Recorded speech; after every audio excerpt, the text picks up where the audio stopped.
Oke, tapi saya nggak usah bahas terlalu detail masalah itu. Saya akan bicara sesuai porsi saya saja. Intinya Allah berfirman di dalam Al-Quran surat Al-Isra ayat 16. Bismillahirrahmanirrahim. Wa idza aradna an nuhlika qaryatan amarna mutrafiha fafasaqu fiha fahaqqa 'alaiha al-qawlu fadammarnaha tadmira. Kata Allah, ini khusus pejabat yang suka flexing, yang suka hidup hedonis ya, atau pamer-pamer kekayaan, pamer mobil mahal, tas mahal, jam mahal. Perhatikan ayat ini, kata Allah, sekiranya aku akan binasakan suatu negeri, akan aku hancurkan suatu negeri, maka aku perintahkan orang yang hidup mewah di negeri itu untuk mentaati hukumku. Nah, jadi orang kaya di negeri ini disuruh mentaati perintah Allah. Nah, ini kalau ditafsir luas nanti akhirnya, mengayomi yang miskin, ya kan, menegakkan hukum dan seterusnya. Nah, tapi ayat ini menarik, kata Allah, tapi sayang orang-orang di negeri itu yang hidup mewah di negeri itu tidak mentaati perintahku, maka aku hancurkan negeri itu sehancur-hancurnya. Ini jadi negeri ini sedang menuju kehancuran karena ulah kalian yang kaya raya, makin kaya, makin kaya, makin kaya, sementara kamu pejamkan mata banyak rakyat yang kelaparan. Haram hukumnya pemimpin makan enak, tidur enak, sementara masih ada rakyatnya yang kelaparan, yang tidur di trotoar-trotoar, di bawah jembatan-jembatan. Bagaimana coba? Jadi saya sayang bangsa ini, saya cinta negeri ini. Ayolah yang kalian sekarang dikasih amanah jabatan sama Allah, pergunakan sebaik-baiknya. Mumpung sama Allah belum di revolusi Prancis kan ya, mumpung belum di Sri Lankakan, mumpung belum di Nepalkan. Jangan nunggu itu terjadi terus Anda lari ngacir, jangan. Ya. Dan di ayat yang lain Al-A'raf 96, walau anna bismillah walau anna ahlal qura amanu wattaqau la fatahna alaihim barakatim minas sama'i wal ard walakin kadzabu fa akhadnahum bima kanu yaksibun. Ini ayat yang lain. Jadi sekiranya penduduk bumi ini bertakwa kepadaku, kata Allah, aku turunkan berkah dari langit, aku keluarkan berkah dari bumi. Tapi sayang penduduk bumi ini gak ada yang bertakwa, maka aku siksa mereka. Begitu kata Allah.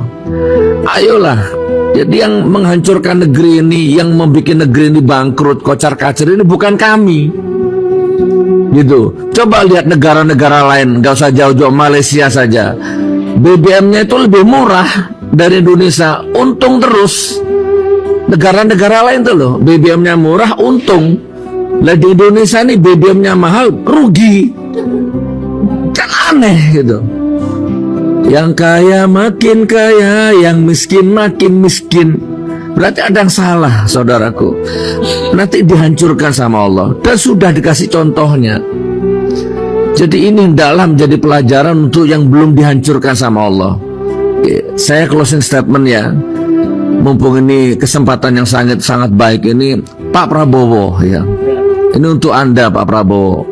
2019 saya pernah garda terdepan membela Anda ini ya. Saya keliling Nusantara, saya biaya sendiri untuk 2019 ganti presiden. Saya pernah ke rumahnya Bapak ya, saya pernah ketemu beberapa panggung sama Bapak, dan sampai sekarang saya belum jadi komisaris Pak. Ya, sampai sekarang saya masih bekerja keras.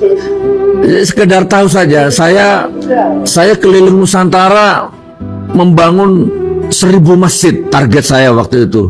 Tapi baru kecapai 120-an lah. Dan banyak rumah fakir-fakir miskin yang saya bangun.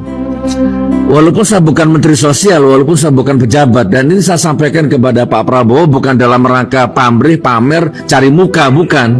Ini sekedar, oh ya ada rakyat-rakyat seperti kami-kami ini yang siap mencintai negeri ini dengan ikhlas, tanpa dibayar, tanpa untuk jabatan, tanpa menjilat gitu loh.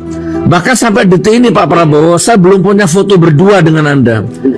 Walaupun kesempatan itu kalau saya mau gampang, kita pernah satu panggung, kita pernah satu hotel di Lor In Solo ya. Tapi sampai detik ini saya belum punya foto dengan Anda, dan saya hindari untuk foto dengan Anda. Saya menjaga hati. Makanya saya heran ada orang foto nangis-nangis sama Pak Jokowi, itu saya heran. Sampai datang ke Solo itu ya. Saya nggak mau foto sama pejabat, takut ngotori hati, takut ngotori perjuangan. Pak Prabowo, kami memaafkan walaupun Anda bagian dari rezim 10 tahun yang lalu. Menurut saya rezim sumber kerusakan 10 tahun yang lalu. Tapi kami memaafkan karena kami sudah nggak mau lihat ke belakang, kami lihat ke depan sekarang. Dan harapan bangsa ke depan ini sekarang ada di tangannya Pak Prabowo ini, ada di setiap keputusannya Bapak. Jadi saya berdoa untuk Bapak, mudah-mudahan Bapak dijaga sama Allah. Ya, Pak Prabowo, titip bangsa ini, titip negeri ini. Sekarang ada di tangan Anda, nggak ada di tangan yang lain. Ya kurang lebih seperti itu. Mudah-mudahan Pak Prabowo segera bersihkan benalu-benalu, parasit-parasit, penjilat-penjilat ya, yang ada di sekitar Bapak. Itu aja dari saya. Sebagai closing statement, 2 ayat tadi Pak Prabowo monggo dijadikan landasan dalam memimpin negeri ini. Pernah terjadi, bahkan ada sampai detik ini, di mana rakyat sudah tidak membutuhkan bansos. Ya, saking kaya rayanya sebuah negara. Jadi mudah-mudahan akan tercipta negara baldatun thayyibatun wa rabbun ghafur, di mana rakyatnya makmur semua. Ya, karena bahkan nggak mau dikasih bansos karena saking makmurnya. Nah, dan itu akan terjadi kalau benar-benar hukum Allah, hukum agama, hukum undang-undang berapa? Tahun 33 nomor 3 ya, undang-undang minerba itu diterapkan benar, maka insya Allah Anda akan dikenang sebagai presiden terbaik sepanjang sejarah peradaban Indonesia. Assalamualaikum warahmatullahi wabarakatuh.